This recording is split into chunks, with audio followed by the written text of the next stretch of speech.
बिस्मिल्लाहिर्रहमानिर्रहीम। Dear students, we were talking about uncertainty principle. हमने change in position, uncertainty in position and uncertainty in momentum को discuss किया था कि हम मोमेंटम और पोजीशन को simultaneously with infinite accuracy determine नहीं कर सकते. Then we talked about uncertainty principle and single slit experiment. Today we are going to talk about the energy time uncertainty relation. ये हमारा टॉपिक छोटा सा टॉपिक रहता है अनसर्टेनिटी प्रिंसिपल में, तो वो इधर हम लोग देखेंगे. तो बेटा अगर आप देखें तो अगर हमने ऊपर पढ़ा कि the product of change in angular velocity, uncertainty and angular velocity and uncertainty in time is nearly equal to 1. We all know this. तो ये हमने वेव पैकेट्स में ये वाला आर्टिकल पढ़ा. अब हमें पता है बेटा कि ओमेगा किसके इक्वल होता है और हम जो है वो फ्रीक्वेंसी को किसके इक्वल लिख सकते हैं. तो अगर हम अपने इधर देखें तो वी नो डैट वी जो फोटोन की एनर्जी है that can be written as energy of the photon E equals h f लिखते हैं ना बेटा. तो यहाँ पे एफ की जगह पे क्या लिखत हम लोग यूज कर रहे हैं एच न्यू. और अगर मैं यहाँ से न्यू फाइंड आउट करना चाहूँ तो क्या आ जाएगा ई ओवर एच. और अनसर्टेनिटी अगर इन न्यू अगर बेटा मैं कैलकुलेट करूं uncertainty in nu mean uncertainty in frequency और वो किसकी इक्वल होगा uncertainty in energy over h constant है इसमें कोई अनसर्टेनिटी नहीं होगी. तो ये हमारे पास डेल्टा न्यू की वैल्यू आएगी. ये डेल्टा न्यू हमने क्यों लिया क्योंकि इसकी हमें यहाँ पे जरूरत है. वी आल नाउ डेट के जो ओमेगा होता है ये इक्वल होता है 2 पाई एफ या न्यू के. ओमेगा होता है एंगुलर फ्रीक्वेंसी. अगर मैं अनसर्टेनिटी इन ओमेगा की बात करूं तो 2 पाई अगेन कांस्टेंट है. तो क्या हो जाएगा अगर इधर डेल्टा आएगा तो इधर डेल्टा न्यू के साथ आएगा. जैसे इधर डेल्टा आया था तो इधर डेल्टा ई के साथ आया था एच के साथ नहीं आया था क्योंकि ये कांस्टेंट है. अब बेटा हमें पता है हमारे पास जो वैल्यू है डेल्टा न्यू की that is given by delta E over h. और ये क्या हो गया बेटा डेल्टा ओमेगा. तो हमारे पास ये इक्वेशन थी ये वाली delta omega delta t nearly equal to 1.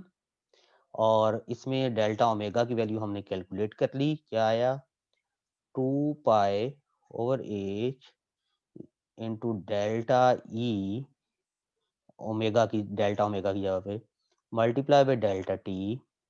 ये 1 के इक्वल हैं तो यहाँ पे डेल्टा ई डेल्टा टी किसकी इक्वल हो जाएगा एच ओवर 2 पाई के. और इसी को हम कहते हैं delta E delta T equal H over 2 पाई को रिड्यूस्ड प्लैंक्स कांस्टेंट भी कहते हैं और एच कट भी लिखते हैं इसे हम.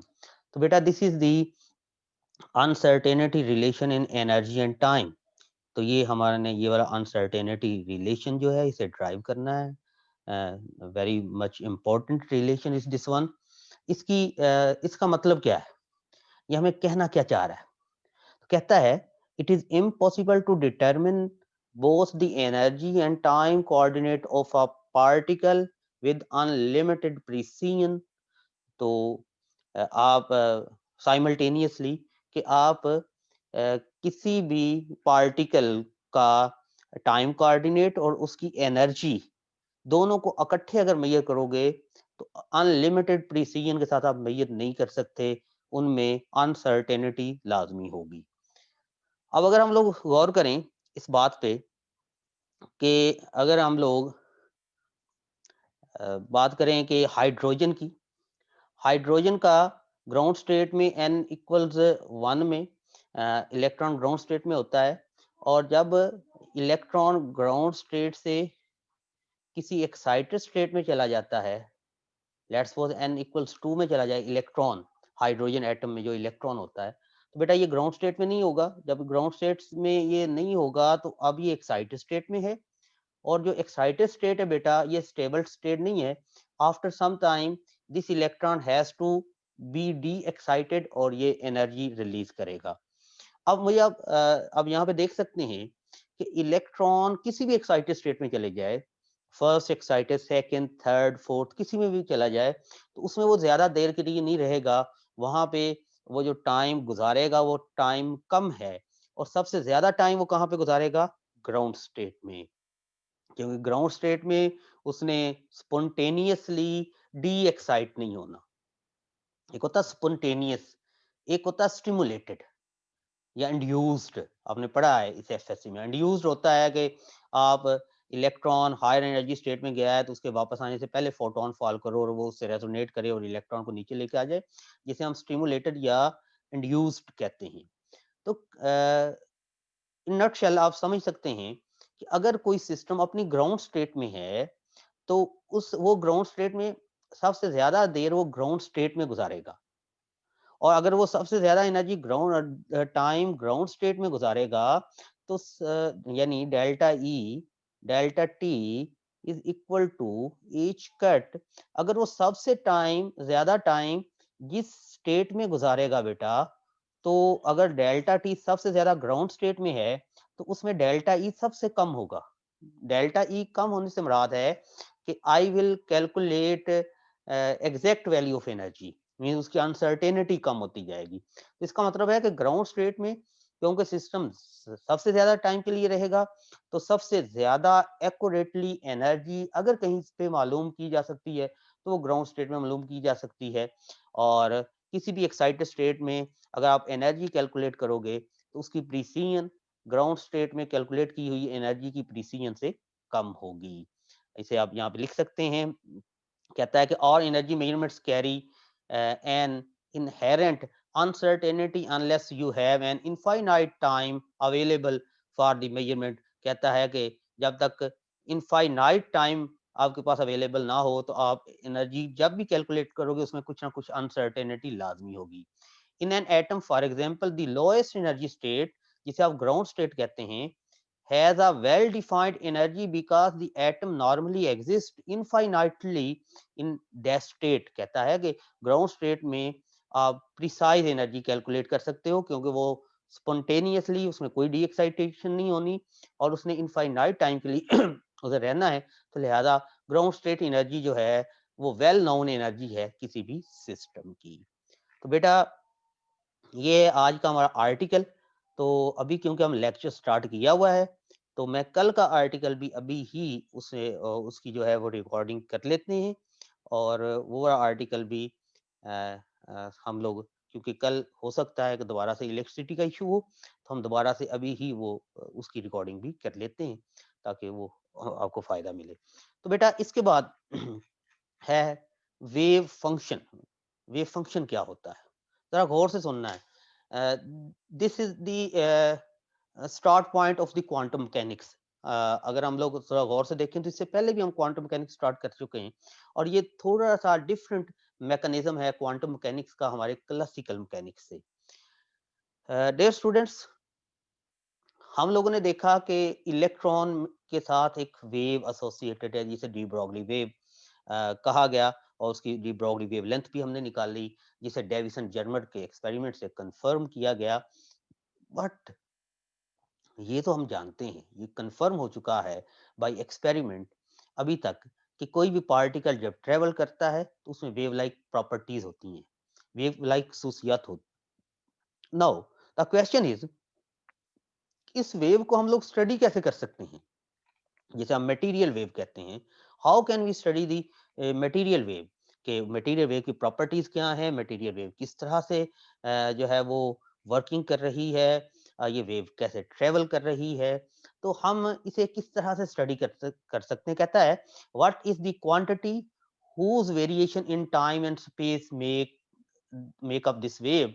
कहता है कि वो कौन सी क्वांटिटी है जिसके चेंज होने से ये वेव बनती है। जैसा कि मैं आपको अगर मिसाल दूं, अगर हम साउंड वेव की मिसाल दें, तो साउंड वेव बनती है प्रेशर के वेरिएशन से। मीन्स मैं बोल रहा हूँ, आगे गैस के मालिक्यूल्स करीब करीब हो जाएंगे, जिसे आप कंप्रेशन कहते हैं, फिर प्रेशर रिलीज होगा तो ये दूर दूर हो जाएंगे, फिर करीब करीब हो जाएंगे, फिर दूर दूर हो जाएंगे। तो ये जो प्रेशर वेरिएशन है, ये साउंड वेव्स जो है वो पैदा कर रहा है। इसी तरह अगर हम स्ट्रिंग पे बनाई जाने वाली वेव की बात करें, जो साउंड वेव की बात करें, तो वो प्रेशर वेरिएशन की वजह से है। यानी ये कंप्रेशन है, कंप्रेशन के बाद रेरफेक्शन होगा जब प्रेशर कम हो जाएगा, फिर कंप्रेशन होगा, फिर रेयरफेक्शन होगा। मीन्स अगर यहाँ पे प्रेशर P है तो ये जब प्रेशर कम हुआ तो P माइनस डेल्टा P हो गया, फिर यहाँ पे दोबारा P हो गया, यहाँ पे क्या हो गया, P माइनस डेल्टा P हो गया। तो ये जो वेव बन रही है, ये प्रेशर की वेरिएशन की वजह से बन रही है। और अगर हम स्ट्रिंग पे, ये है साउंड वेव। इसी तरह बेटा अगर मैं स्ट्रिंग वेव की बात करूं,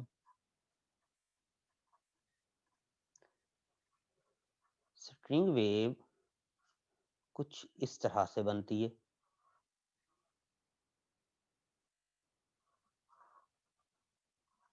इसमें जो चीज बेटा वेरी कर रही है वो है इसका ट्रांसवर्स डिस्प्लेसमेंट। ये देखिए, ये वाला डिस्प्लेसमेंट यहाँ पे ज्यादा है, फिर कम हो गया है, और कम हो गया है, यहाँ पे और कम हो गया, जीरो हो गया है, फिर नेगेटिव साइड में बढ़ना शुरू हो गया है, फिर इधर बढ़ना शुरू हो गया है। तो ये वेव जो बन रही है, ये वेरिएशन वाई की वजह से बढ़ रही है। किसकी वजह से बढ़ रही है? Variation in transverse displacement,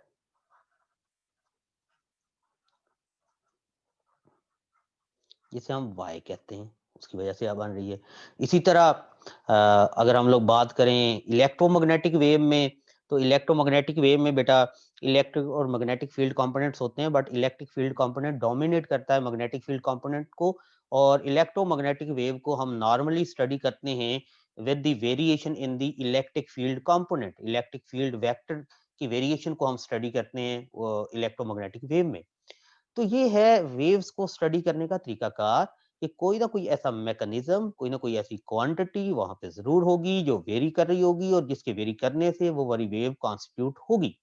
now question is कि ये जो मटेरियल वेव है, ये किस क्वांटिटी के वेव चेंज होने की वजह से ये मटेरियल वेव कॉन्स्टिट्यूट होगी, ये मटेरियल वेव बनेगी।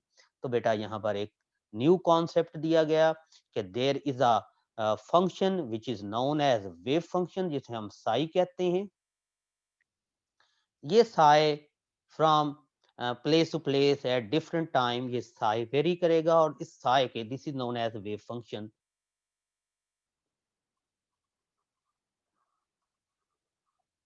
और वेव फंक्शन के वेरी करने की वजह से मटेरियल वेव जो है वो कॉन्स्टिट्यूट होगी।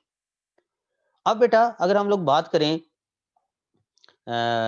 उसकी इलेक्ट्रोमैग्नेटिक वेव की, तो इलेक्ट्रोमैग्नेटिक वेव में जो इलेक्ट्रिक फील्ड कंपोनेंट है ना बेटा, अगर इसका मैं स्केयर ले लूँ ना, तो ये वैल्यू देगा energy imparted per unit area पर सेकंड। तो ये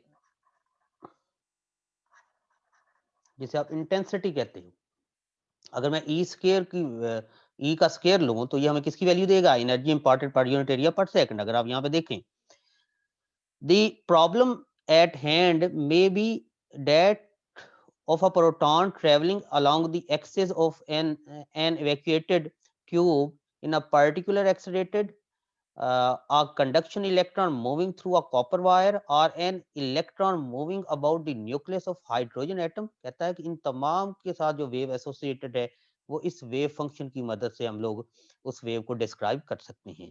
कहता है वट एवर द केस में भी, इनमें से जो सा मर्जी केस भी हो, if we know the wave function, हमें उसका वेव फंक्शन पता हो, और वेव फंक्शन स्पेशियल कंपोनेंट्स पे भी डिपेंड करता है। Spatial components means X Y Z, जिसे आप स्पेस कंपोनेंट्स भी कहते हैं, और टाइम।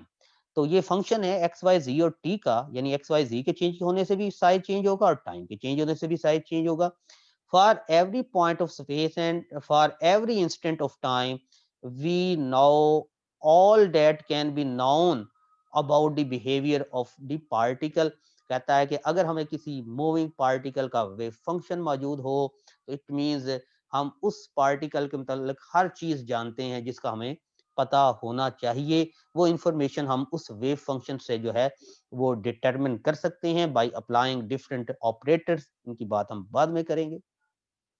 अब वो कहता है कि अगर हम लोग देखें, कहता है on the first picture the rate per unit area at which energy is transported by the wave is proportional to E square। कहता है कि अगर इलेक्ट्रिक फील्ड कंपोनेंट का जो एम्पलीट्यूड है वो E है और अगर मैं E स्क्वायर लूंगा तो ये मुझे बताया इससे जो मुझे वैल्यू मिलेगी वो होगी energy transported per unit area. Energy transported per unit area कि ये पर यूनिट एरिया में कितनी एनर्जी ट्रांसपोर्ट हो रही है। और ई क्या है? E is the amplitude of the electric field vector. बेटा इसे जरा गौर से समझें, ये एम्पलीट्यूड से क्या मुराद है? बेटा जो इलेक्ट्रोमैग्नेटिक वेव होती है ना, इसमें एक इलेक्ट्रिक फील्ड कंपोनेंट होता है, एक मैग्नेटिक फील्ड कंपोनेंट। ये दोनों एक दूसरे के परपेंडिकुलर होते हैं और इनकी प्रोपेगेशन एक दूसरे के यानी अगर एक y में है दूसरा z में है तो इनकी प्रोपेगेशन अलोंग x होगी।